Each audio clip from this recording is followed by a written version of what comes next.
E para të nderuar vëllezër, kryerja e haxhit don të thotë përgjigje ndaj urdhrit të Zotit të Madhreshëm. Pra ceremonia e haxhit apo shkuarja në haxh dhe kryerja e detyrave që janë brenda haxhit, kryerja këtu don të thotë përgjigje ndaj Zotit të Madhreshëm.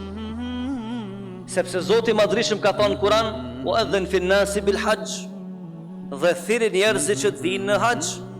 Ya'tuka rijalan, do të vinë njerëz, wa ala kulli damirin, dhe nga skajet të ndryshme të botës, ya'tina min kulli fajjin amiq, do të vinë njerëz ndoshta edhe prej skajeve të mëdha të larta të botës.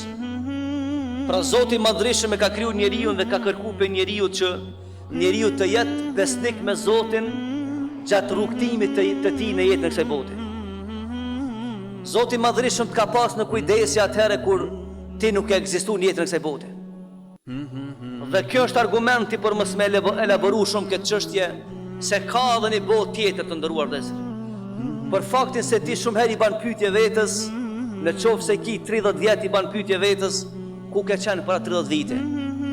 Pa dyshim se ke qenë në praninë e Allahut subhanahu wa taala, në vendin ku Zoti i Madhreshëm ka kriju shpirtrat dhe i ka marrë në kujdesje. Dhe pastaj ti me një etapë kjo në këtë botë, e pastaj do të del pjesë e botë procedurë deri te Zoti i Madhreshëm. Pra shkuarja në haxh është përgjigje ndaj thirrjes së Allahut subhanahu wa taala. Për ata të nderuar vëllezër, Allahu thon në Kur'an: "Istajibu li rabbikum qabla an yati yawmun la maradda lahu min Allah." Do të përgjigjeni Allahut azza wa jall para se të vjen një ditë e të ktheheni me zor të Zotit, sepse askush s'ka mbet për gjithmonë këtë botë, dhe pa dyshim se askush prej neve se ka guximin me thonë se unë do të jemi përjetshëm këtë botë. Por rrugtimi jonë prej lindje dhe vdekje është në rrugtim për takim me Allahun subhanahu wa taala. Andaj ata të cilët e kanë vesh sot ihramin dhe e kanë mësuar shtëpisë Allahut azza wa jall, ata kanë vendosur me u përgjigj thirrjes Allahu subhanahu wa taala në jetën e kësaj bote, që Zoti po thotë se përgjigjno. Pra është përgjigje ndaj Allahut subhanahu wa taala, është përgjigje ndaj thirrjes Zotit të Madhreshëm, dhe se nuk ka nder më të madh e as respekt më të madh për njeriu, sesa njeriu me qenë musafiri i Allahut azza wa jall, dhe me qenë njeriu pra i cili i respekton urdhat e krijuesit vet dhe është besnik me krijuesin e vet. Për ata të nderuar vëllezër, jo rastisht pejgamberi sallallahu alaihi wasallam ka mësuar se mirët avdesi i pastër fizikisht, pastaj e vesh një petk të bardhë, e pastaj i fal 2 rekate namaz të ihramit, e pastaj ti e thu fjalën lebejk Allahumma lebejk, tu përgjigja o Zot, tu përgjigja o Zot. Dhe tha pejgamberi sallallahu alaihi wasallam se ata të cilët e veshin ihramin me respektin më të madh për Allahun azza wa jall,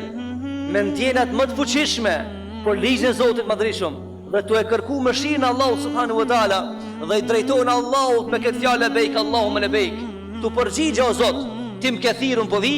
Allahu xhalla xhelalu i thot me lajkëm në ahiret, shkruanja përgjigjen se edhe unë ju përgjigja këtij njeriu. E çka kërkon njeriu më shumë se sa me njoh Zoti i Madhreshëm,